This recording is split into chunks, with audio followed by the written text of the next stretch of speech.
Hello, and thank you for visiting my channel, Shining Light. I'm here today to shine light on a missing young lady named Morgan Nick. I'm going to do a little background on y'all for those who don't know about the case, just to kind of get you up to date. So if you'll bear with me while I'm going over everything that I've done research on her, I would appreciate it. If you would, please like, subscribe, comment, and share this so other people can have light on the case as well. Maybe we can find her. Morgan Chantel Nick was born September 12, 1988 in Alma, Arkansas, to mother Colleen Nick. Morgan disappeared June 9, 1996 at the age of 6. The picture I just showed you was the picture around the time that she went missing. Today, Morgan Nick is 31 years old. Morgan was abducted at a Little League baseball game at an Alma ballpark with her mother, but left her mother's presence and went with 2 friends to catch lightning bugs. The last time Morgan was seen, she was emptying sand from her shoes near her mother's car. Investigators have said the 2 friends with her noticed a suspicious man in a red truck with a white camper there that night. Morgan allegedly disappeared after 10 p.m., and so did the red pickup truck. The man believed to be driving the pickup was estimated to be in his mid-20s at the time. Throughout the years, police have received and pursued countless leads in the case, but no arrests have occurred. I'm going to give a timeline throughout the course of years of Morgan Nick's disappearance. On June 9, 1995, another attempted abduction of a 4-year-old is reported in Alma, Arkansas. The attempted abduction stopped when the girl screamed and was saved by her mother. Thank God. The suspect in question resembled Nick's abductor. A day later, and because the suspect had no luck the day before, he decided to try another abduction. So on June 10, 1995, an attempted abduction of a 9-year-old girl is reported in Fort Smith. The girl reported a suspect resembling Nick's abductor tried to get her to go into a men's restroom with him, but she resisted. In 1995, the first composite sketch of a suspect was released. In 1996, Morgan's mother, Colleen Nick, launches the Morgan Nick Foundation. The foundation focuses on intervention, education, and legislation. That same year, the Arkansas Alert System is named in honor of Nick. On June 9, 1996, a year later, in the 1-year anniversary of the tragic abduction, pink balloons were released in honor of Nick. February 1997, the National Center for Missing and Exploited Children releases an age progression photo of Nick, who would be 8 years old at the time. January 4, 2001, police released a new composite sketch of the suspect in Nick's case. February 2001, the National Center for Missing and Exploited Children releases an age progression photo who would have been 12 years old at the time. August 28, 2001, the case airs on Unsolved Mysteries. January 9, 2009, Arkansas State Police revamps the notification system for abducted and missing children to speed notification alerts. November 16, 2010, police search a residence on Northwest 9th Street in Spiro, Oklahoma. This was the same residence searched again 7 years later in connection to the case. August 20th, 2010, Nancy Grace reports about Nick's case as a cold case. August 14th, 2011, ABC's Extreme Makeover Home Edition, and John Walsh, co-founder of the National Center for Missing and Exploited Children, teamed up to focus on the issue of missing children and highlighted Nick's abduction. Colleen and Morgan Nick's siblings were the recipients of a brand new home. June 23, 2012, Tanya Renee Smith, 24, of Hollister, Missouri, was arrested for allegedly trying to steal the identity of Morgan Nick. She allegedly tried to purchase vital personal documents and information belonging to Morgan Nick, including Nick's birth certificate. On June 9, 2015, the two children who went to catch fireflies with Nick speak out for the first time in an age progression photo of what Nick might look like. 20 years after her abduction, is released by the National Center for Missing and Exploited Children. December 18, 2017, the FBI, Oklahoma State Bureau of Investigation, and local authorities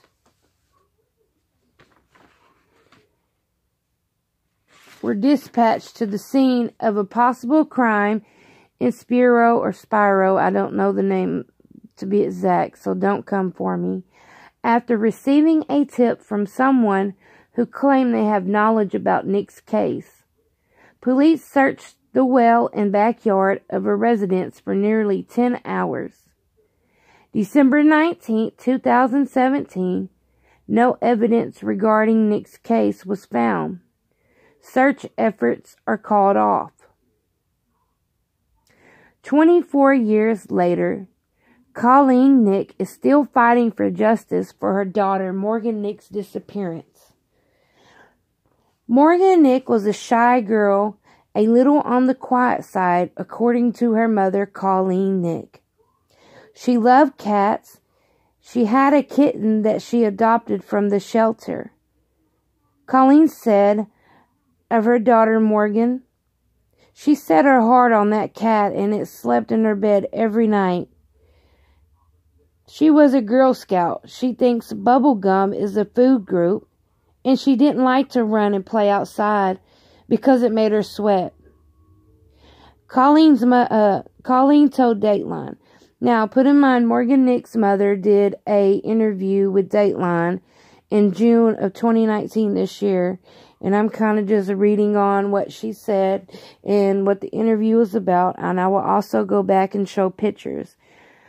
I don't know how to put pictures on here, so if anybody knows how, if they can comment down below and tell me, I would greatly appreciate it. But right now, I don't know how, so I will go back and I'll pull the pictures up because I have them already pulled up. And I'll show you all the age progression photos, the photo of the kidnapper, you know, and photos of what she's talking about in this Dateline interview.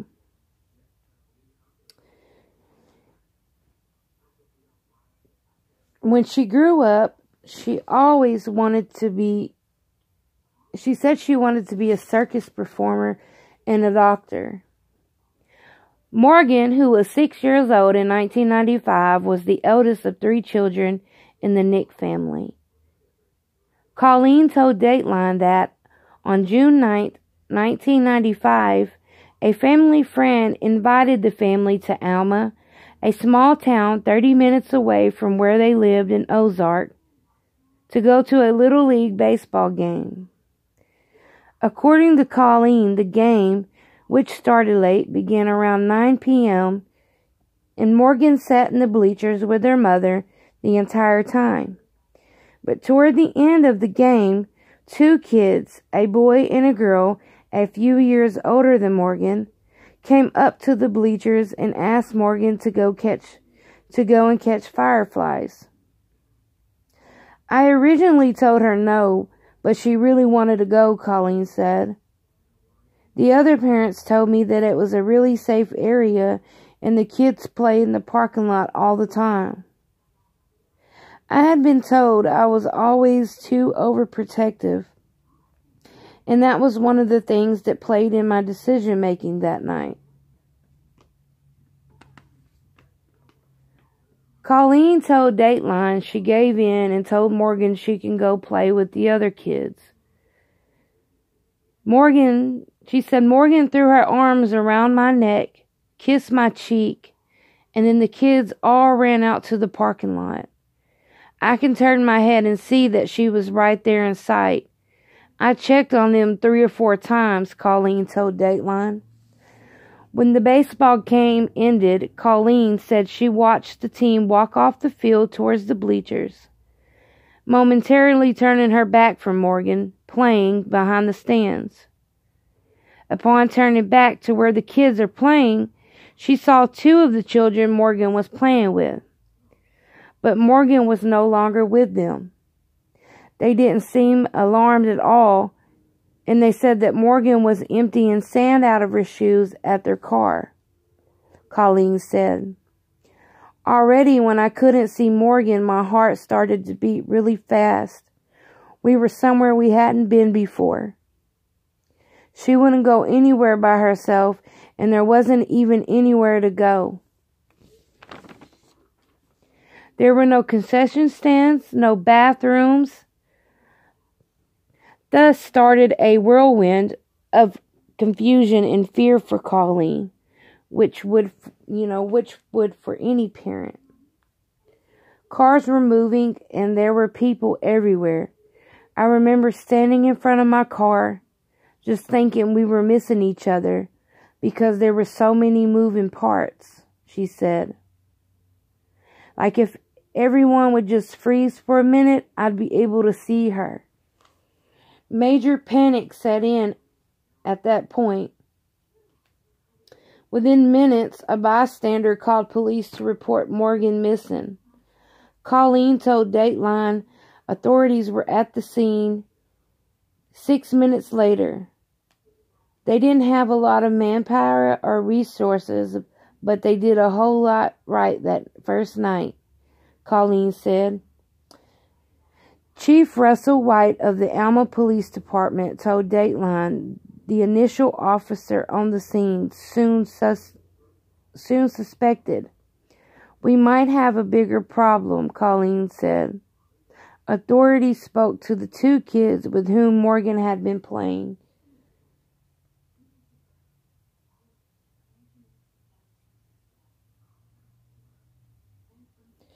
The other 2 kids that were playing with Morgan separately told the police about seeing a creepy man with a red pickup truck and a white camper shell on the back, Colleen said. Chief White told Dateline that's the information police used to make their original suspect composite.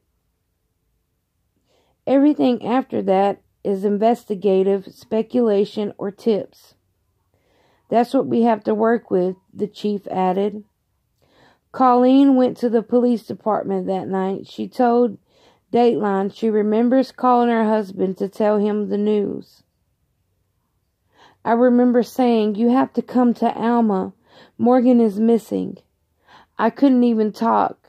I handed the phone to the police officer, Colleen said. Authorities launched their investigation immediately.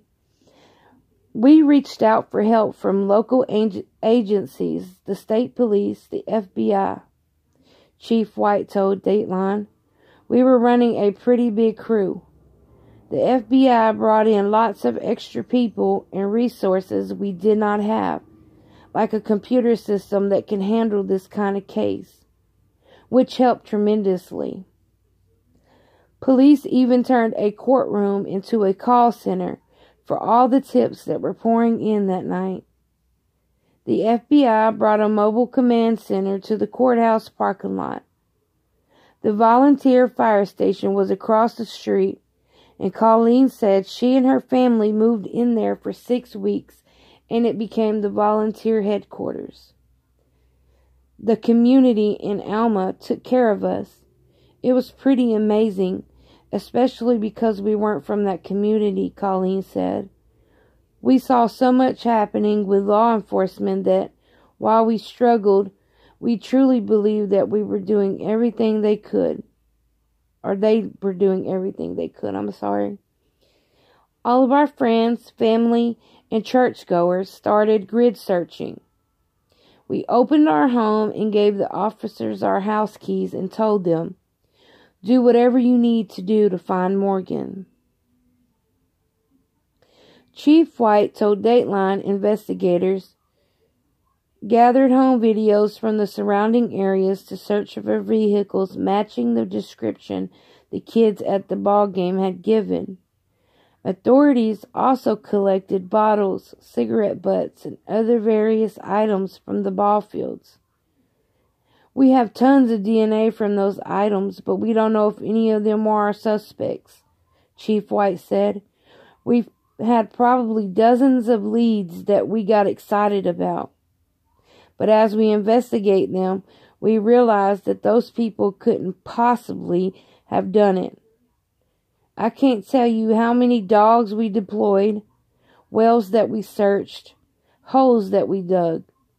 None of them have panned out, and it's disappointing, but pretty normal for a case like this." According to Morgan's mother, Colleen, Morgan's case file fills up an entire room. "We have tons of tips coming in every week," Chief White said. "It's very unusual for a 24-year-old case to still have so many leads." Also, a quarter of a century later, Morgan's mother, Colleen, is adamant about not giving up.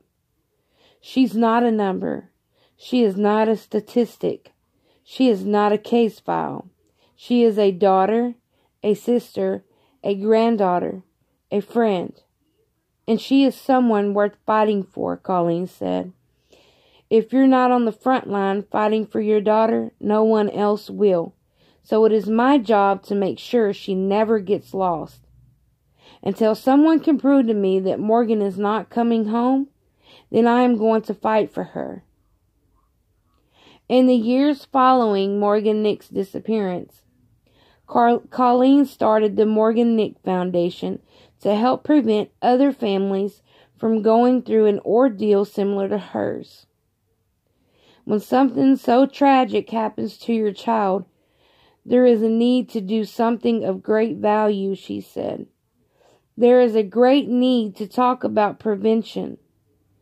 The Morgan Nick Foundation has done face-to-face presentations with over 40,000 children in Arkansas about cyber safety, sex trafficking, being home alone, stranger danger, and more.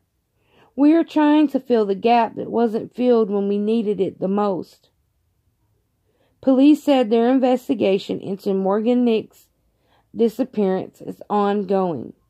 We're always trying new approaches and getting fresh eyes on the case. But not a lot has changed in what we know, Chief White said. With a case this age, there's a lot of misinformation, things that waste our resources.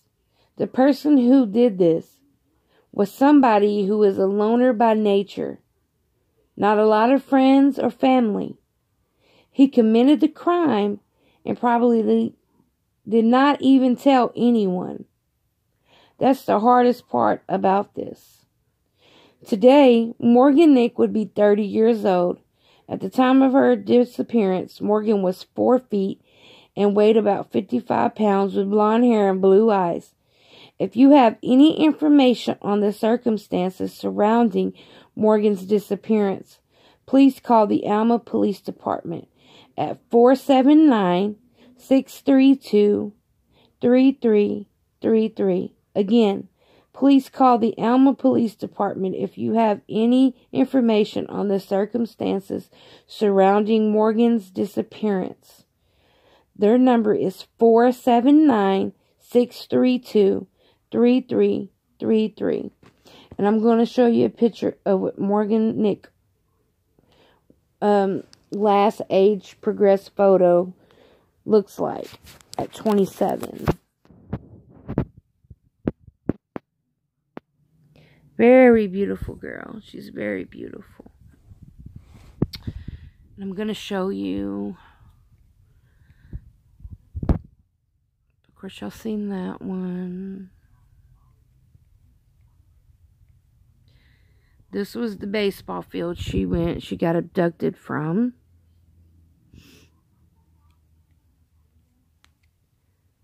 Make sure I'm not missing anything. That was the picture of her and her cat that she adopted from the shelter. Just look how precious she is. Alright, and now I'm going to go back and show you pictures of her, of the person that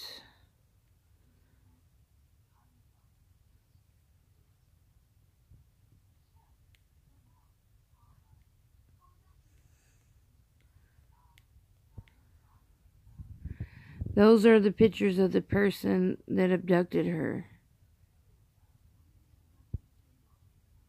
So if anyone lives in the area or have seen a person that fits this description, call that number that I just gave you. We need answers. It's been 24 years since this happened. And we have no answers as to where, what, when, how. Alive or not alive, this little girl still needs her justice, still needs to be reunited with her mother. Her mother is hurting and longing for answers and closure. So please, if anybody knows anything about this case, call that number. Thank you for watching my channel, Shining Light. Please like, comment, subscribe, and share. And let's get the word out, and let's try to get some answers for this girl. Thank you, and have a blessed day.